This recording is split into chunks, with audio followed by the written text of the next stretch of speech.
नमस्कार, मैं आपके साथ के राणा। महुआ खबर देख रहे हैं आप और आपका स्वागत है आपके खास कार्यक्रम सियासत में। पटना की सियासत एक बार फिर से उबाल पर है। 10 सर्कुलर रोड स्थित राबड़ी आवास और कथित सुरक्षा घटाने के फैसले ने राजनीतिक टकराव को नया मोड़ दे दिया है। एक और लालू प्रसाद यादव का आरोप है कि सब कुछ नीतीश कुमार करवा रहे हैं, वहीं सरकार और उप मुख्यमंत्री इस पूरे विवाद को नियमों के दायरे में लेकर आ रहे हैं और प्रशासनिक फैसला इसको बताया जा रहा है। डिप्टी सीएम ब्रजेंद्र यादव ने कहा कि सुरक्षा व्यवस्था पूरी तरह नियमों के तहत तय की जाती है। अगर कोई व्यक्ति सुरक्षा नहीं लेना चाहता है तो उसे जबरदस्ती सुरक्षा देने का कोई प्रावधान नहीं है। जिसे सुरक्षा की आवश्यकता होगी उसे सुरक्षा उपलब्ध करवाई जाएगी। उन्होंने लालू प्रसाद यादव के आरोपों को खारिज करते हुए कहा कि पूर्व मुख्यमंत्री को सरकारी आवास आवंटित करने से जुड़े नियमों को सुप्रीम कोर्ट ने खारिज कर दिया है। इसके बावजूद सरकार ने सुरक्षा व्यवस्था में कोई कमी नहीं की है। अब सवाल यह है कि क्या यह सिर्फ सुरक्षा पुनर्मूल्यांकन है या फिर सत्ता और विपक्ष के बीच बढ़ता टकराव। राबड़ी आवास को खाली कराने के नोटिस के बाद क्या यह विवाद और गहराएगा। लालू परिवार के आरोपों में कितना दम है और सरकार के दावों में कितनी पारदर्शिता। सबसे बड़ा सवाल यह है कि क्या बिहार में सरकारी आवास, सुरक्षा और राजनीतिक प्रतिष्ठा अब एक नए संघर्ष का मैदान बन चुके हैं। और आज सियासत में इसी पर बात करेंगे। हमारे साथ मेहमान भी जुड़ेंगे और उनसे सीधे चर्चा भी की जाएगी। हमारे साथ वरिष्ठ पत्रकार होंगे, कांग्रेस के प्रवक्ता होंगे, जेडीयू के प्रवक्ता हमारे साथ होंगे, लेकिन उससे पहले बयान आपको सुनवाते हैं। सुरक्षा नहीं लेंगे तो जबरदस्ती सुरक्षा देने का कहाँ प्रावधान है। जिसको सेफ्टी की जरूरत होगी उसी को सेफ्टी दिया जाएगा। और जो सेफ है उसमें सरकार का पैसा खर्च उनको बदला लिया जाए, कुछ भी ना आवे। हम ही लोग उसको हरा दिए, जनता ने उसको हरा दिया। विपक्ष में है, विपक्ष का काम है बोलना, बोलता रहता है, कोई काम नहीं, तो दिखाई नहीं पड़ रहा है तो विदेश बात। अब हमारे साथ जो मेहमान जुड़े हैं उनको स्क्रीन पर ले आइएगा, सीधा उनका परिचय कराते हैं और फिर चर्चा की तरफ आगे बढ़ते हैं। लेकिन उससे पहले सवाल यह है कि आखिर क्या लालू प्रसाद यादव ये कहना चाहते हैं कि दुश्मन ना करे दोस्त ने वो काम किया है, या फिर यूं कहें कि अपने ही गिराते हैं नशेमन पर बिजलियां।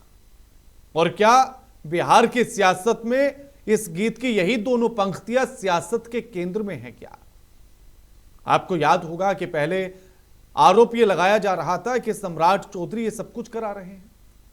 आरजेडी के ही लोग लगा रहे थे और वो कह रहे थे आरजेडी के लोग कि जो पूरी कहानी है, जो सम्राट चौधरी कभी मां कहते थे राबड़ी देवी को, उनके चरणों में बैठते थे, आज वो उन्हें घर से निकाल रहे हैं।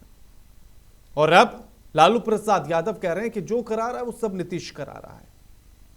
तो सवाल यह है कि आखिर करा कौन रहा है। क्या नियमों का हवाला, या जो बात आरजेडी के लोग कह रहे हैं वो, या फिर इसके पीछे एक बड़ी सियासत। क्या बंगला सियासत बिहार में चरम पर है और क्या इसी बंगला सियासत से नए समीकरण बनेंगे, यह सवाल है।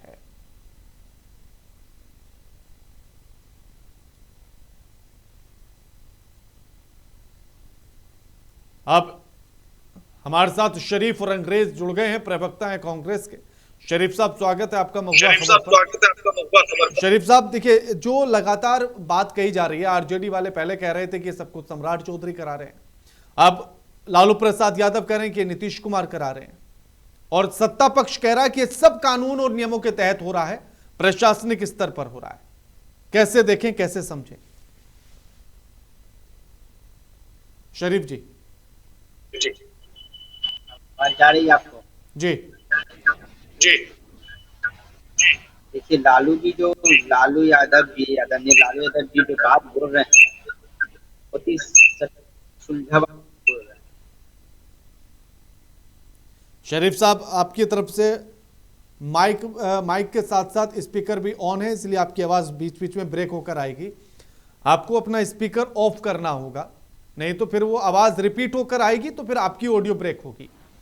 विनोद कुमार हमारे साथ जुड़ गए। विनोद सिंह, प्रवक्ता हैं जेडीयू के। विनोद जी, स्वागत है आपका महुआ खबर पर। अब तो एक नया मोड़ ले लिया है बंगला राजनीति ने। लालू प्रसाद यादव कह रहे हैं कि जो करा रहे हैं वो नीतीश कुमार करा रहे हैं। तो क्या दुश्मन ना करे दोस्त ने वो काम किया है? ऐसी वाली कोई कहानी है क्या बिहार की राजनीति में? नहीं, ऐसी बात नहीं है। तो उसमें लालू जी क्या बोलेंगे भाई? पुराना ये प्रक्रिया चलते रहता है। मंत्री आते हैं, पुराने हटते हैं, चाहे एमएलए का हो, एमएलसी का हो, सबका ये प्रक्रिया है, उसके अंतर्गत हो रहा है। कुछ अलग नहीं है कि लालू जी खाली कराने के पीछे अभी ये तो सम्राट जी आज के तारीख फुल फ्लेज में मुख्यमंत्री है बिहार। आप तो देख ही रहे हैं सब चीज।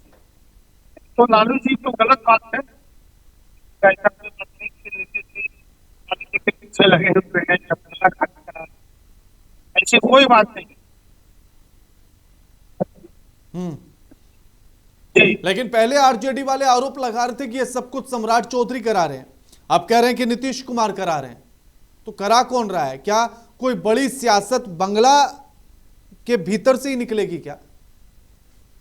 नहीं, कोई बंगला के भीतर से या इसके पीछे कोई बड़ी साजिश नहीं है राणा जी। सबसे बड़ी बात है कि न इसके पीछे नीतीश जी है, न इसके पीछे सम्राट जी। ये एक विभागीय प्रक्रिया होता है कि जो जनप्रतिनिधि चुन कर आते हैं या इनके नाम से पहले अलॉट है। अब ये जो राबड़ी जी का जो आवास है वह नंदकिशोर राम है, अनुसूचित जाति से मंत्री हैं, उनके नाम से अलॉटेड हो चुका है। तो उनको उसमें शिफ्ट होना है। और राबड़ी जी को तो समय के अनुसार खाली करने के लिए खुद भी बोले कि खाली कर रहे हैं। इसमें नीतीश जी का फिर नाम का लेना तो लालू जी के लिए जा नहीं सकते हैं। अब उनके मन में क्या है?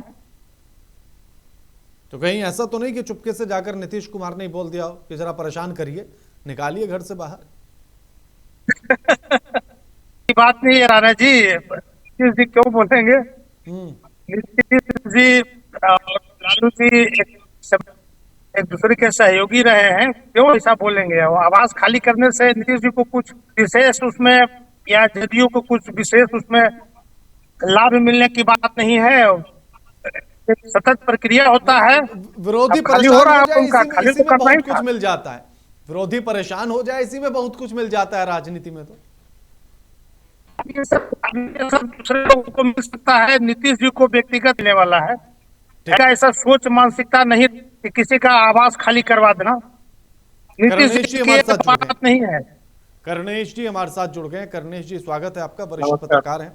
कर्णेश जी, क्योंकि जिस तरह से आरोप आरजेडी पहले लगा रही थी कि सम्राट चौधरी करा रहे हैं, अब लालू प्रसाद यादव कह रहे हैं कि नीतीश कुमार करा रहे हैं, और जो पूरी कहानी है क्या समझा जाए कि आरजेडी यही कह रही है कि अपने ही गिराते हैं नशेमन पर बिजलियां?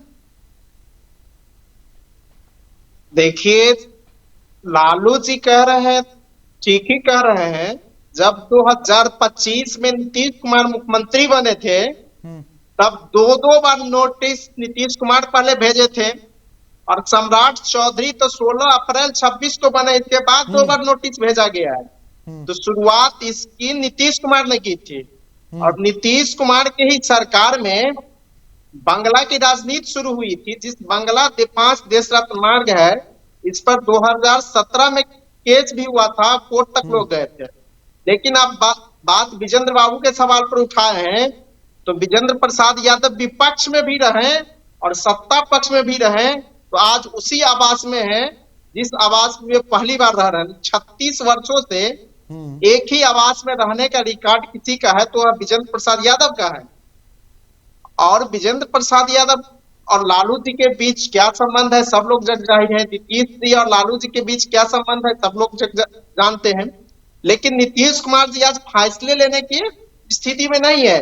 जिस तरह राजद में लालू प्रसाद यादव कोई फैसला नहीं ले पा रहे हैं, वही स्थिति जदयू में और सरकार में नीतीश कुमार की है। तो फिर कौन करा रहा है? कौन करा रहा है? करुणेश जी, फिर कौन करा रहा है? इसका भी विश्लेषण कर दीजिए।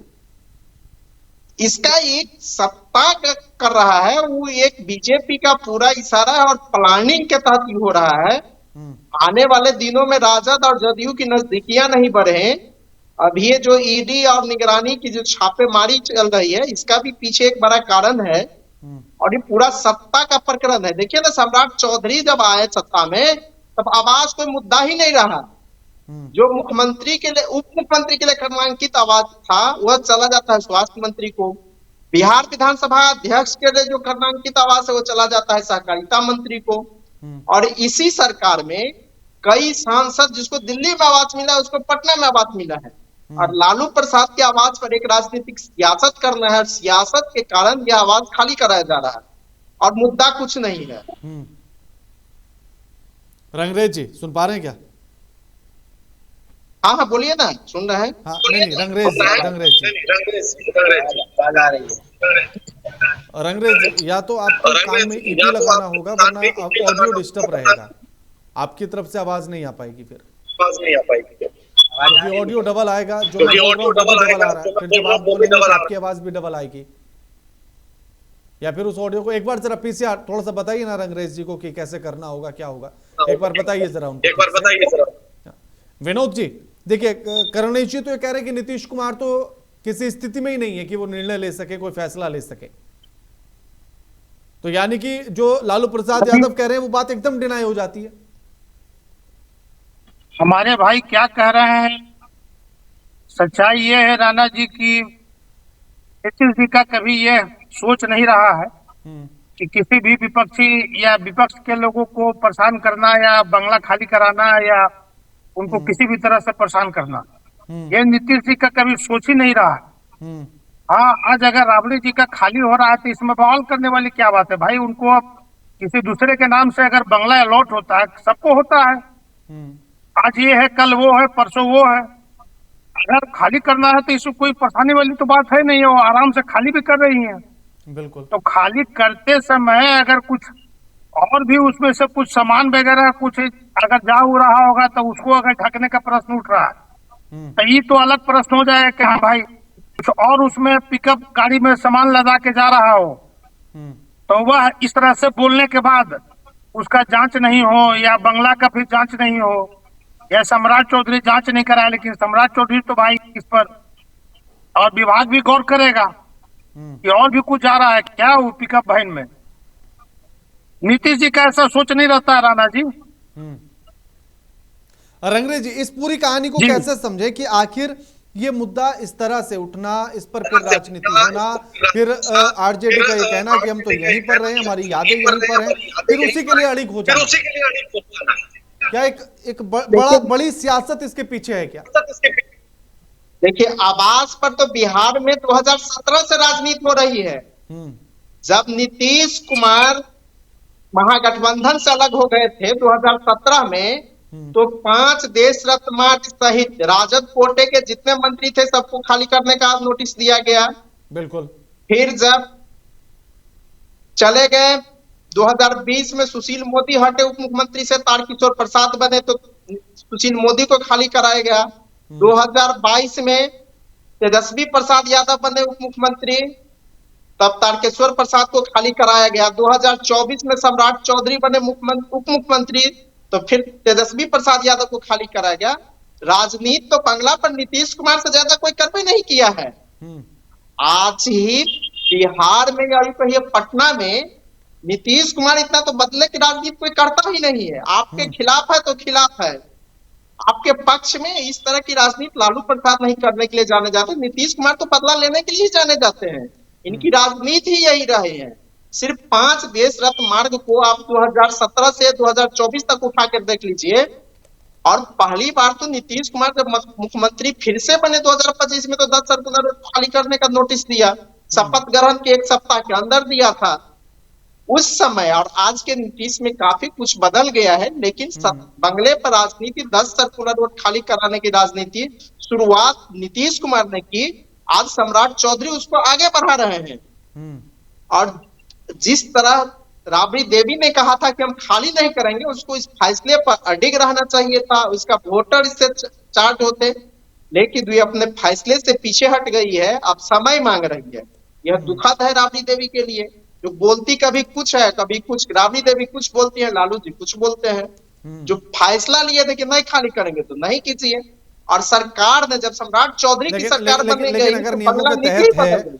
अगर नियमों में है कि खाली करना पड़ेगा तो फिर कर देना चाहिए, उसमें अड़िग होने की देखिए क्या नियम जरूरत क्या है? है, लालू राबड़ी देवी का कोई पोजीशन आज नहीं बदला है। आज भी वे बिहार विधान परिषद में प्रतिपक्ष की नेता है, कैबिनेट मंत्री का दर्जा प्राप्त है, और उसे वह आवास 2006 में मिला था बिहार विधानसभा में प्रतिपक्ष के नेता की हैसियत से।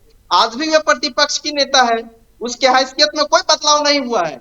इस पर सत्ता पक्ष पूरी तरह राजनीति कर रहा है 10 सर्कुलर रोड के आवास अब पर। बताइए, देखिए विनोद जी, अब आइए बात निकल कर असली वाली।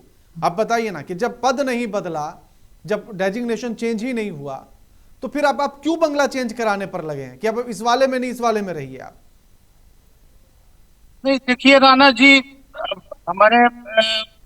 हमारे जो बैठे हुए पैनलिस्ट भाई हैं, सबसे बड़ी बात है कि यह सबके किसी का भी सरकार हो, यह एक विभागीय प्रक्रिया होता है।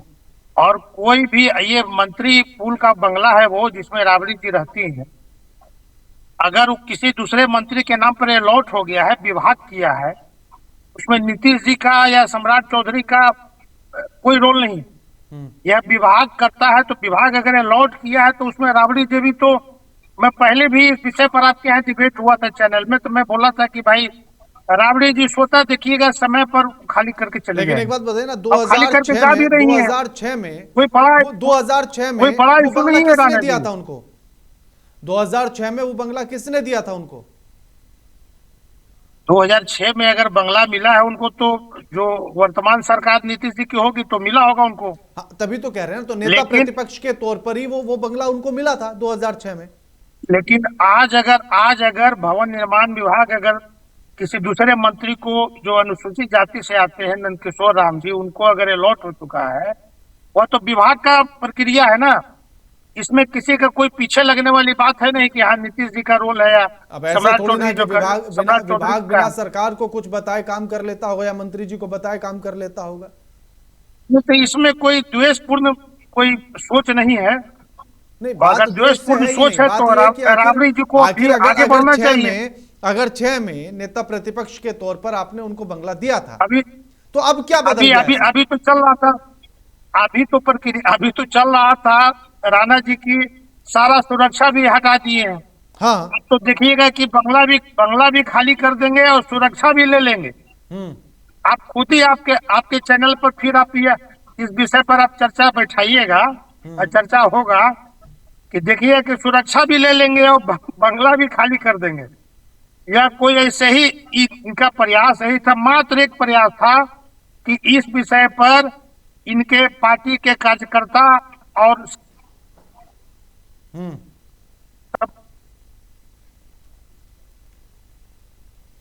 तो क्या करुणेश जी क्या सीधे तौर पर यह माना जाए कि सिर्फ और सिर्फ विशुद्ध राजनीति है? राणा जी, यह इनको सब करना पड़ेगा। बंगला भी खाली करेंगे, इनका कोई समर्थकों का जुटान नहीं हुआ। बहुत दिनों से इन लोगों ने प्रयास किया कि पूरा समर्थकों का जुटान हो, लेकिन कहीं भी समर्थकों में हिम्मत नहीं। राजद के समर्थकों में आज कोई किसी भी तरह का दिखाई नहीं दे रहा है। सब निराश हो चुके हैं, हताश में बैठ गए। इसलिए आप खुद ही देख लीजिए, बंगला भी खाली करके चले जाएंगे, सुरक्षा भी वापस ले लेंगे। खुद ही आप देख लीजिएगा, कहीं कुछ इस विषय पर चर्चा की बात नहीं। देखिए, जब बांग्ला पर विशुद्ध राजनीति सत्ता पक्ष कर रहा है, आज देखिए विपक्ष को तो हटा रहा है। संजय झा को क्यों मिला हुआ है? वो मंत्री पोस्ट है। आज नितिन नवीन भाजपा के राष्ट्रीय अध्यक्ष हो गए हैं, उसको भी बड़ा बंगला है। मंगल पांडे आज मंत्री नहीं है, उसको भी बड़ा बंगला है। देवेश चंद्र ठाकुर जदयू के सांसद है, उसको भी बड़ा बंगला है। और बंगला पर तो पूरी तरह राजनीति हो रही है। और जो नियम आपने मुख्यमंत्री के लिए बनाया था, उस नियम को आपने ताक पर रख दिया। यही नीतीश कुमार को किस हैसियत से बंगला मिला है? जो कभी बिहार के मुख्य सचिव के लिए यह बंगला होता था, आरक्षित कर्णांकित था, वह बंगला नीतीश कुमार को किस हैसियत से मिला है? इसका भी जवाब सरकार को देना होगा। और हमारे जदयू के लोग कह रहे हैं कि विभाग करता है, इनको पूरी जानकारी नहीं है। सेंट्रल पूल का आवास हो या विधानसभा का आवास हो या विधान परिषद का आवास हो, सबका अलग अलग कोटा है, कर्मचारियों का अलग व्यवस्था है। और जितने मंत्री वाले आवास होंगे ऊपर से संचिका गुजरती है और आदेश के बाद अभी दिया जाता है। हमारे यह मंत्रिमंडल का सेंट्रल पूल का आवास है। और सेंट्रल पूल अभी के हमारे आवास और हमारे भाई के द्वारा जो बोल रहे हैं, इनके द्वारा आवंटन नहीं ना होता है। कोई भी, इनके चाहे द्वारा मंत्री आवंटन नहीं पुल होता। का हो, चाहे मंत्री पुल का आवास हो, सेंट्रल पूल का ठीक है। आवंटन होता है। और ठीक है, इसमें शुक्रिया आप सभी सरकार की मेहमानों का हमारे साथ इस चर्चा में सहभागिता जुड़ने के लिए। शरीफ साहब आपका भी शुक्रिया, करणेश जी आपका भी शुक्रिया, विनोद जी आपका भी, आपने अपना कीमती समय दिया। लेकिन अब बिहार में बंगले को लेकर राजनीति क्या है, सियासत उसके पीछे की क्या है, आप समझ ही गए होंगे आज की चर्चा के बाद। सोचिए, समझिए और विचार कीजिए। लगातार खबरों के लिए देखते रहिए महुआ खबर। नमस्कार।